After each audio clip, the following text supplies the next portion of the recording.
চোতালত জাভা আৰু জুপিতৰা, হাতত 100 টকীয়া বান্ডাল। দৃশ্যসমূহ দেখি নেভাবিব কিবা হৈছে বুলি। আচলতে চিলাপথাৰৰ কেইগৰাকীমান আলহীৰ এয়া ঘৰমুৱা ভ্ৰমণ। সেয়েহে অলপমান আগবঢ়াই দিয়া উদ্দেশ্যে ষ্টেচনলৈকে ওলালো। নমস্কাৰ বন্ধুসকল, বৰ্তমান থ'ব যাব কি বৰগাং ষ্টেচনত, নিজ বৰগাং। আৰু এতিয়া কি হৈছে কেছটো, আমি মানুহ যাম অকল 3টা বাইক আছে। এতিয়া কিন্তু বাইক ওলাইছে 1, 2, 3, 4খন 5খন ওলাইছে বাইক। 5খন বাইকত এতিয়া মানুহ যাম আমি অকল 3টা, কিন্তু আমাক থ'বলৈ যাব কমচে কম শুভ বিদায় দিয়া 12টা মান। তো আজিৰ পৰা ৰাংচালি বাই বাই। আৰু কেতিয়া আহিবা? চিলাপথাৰ আৰু কেতিয়া আহিবা কৈ দিয়া।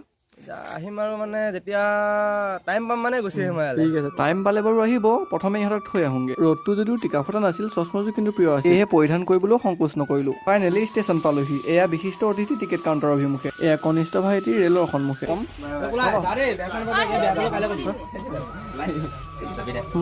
কম সময়ৰ ব্যৱধানত খুব সোনকালে লগ পোৱাৰ প্ৰতিশ্ৰুতিৰে তেওঁলোকৰ ভ্ৰমণ শুভ হওক।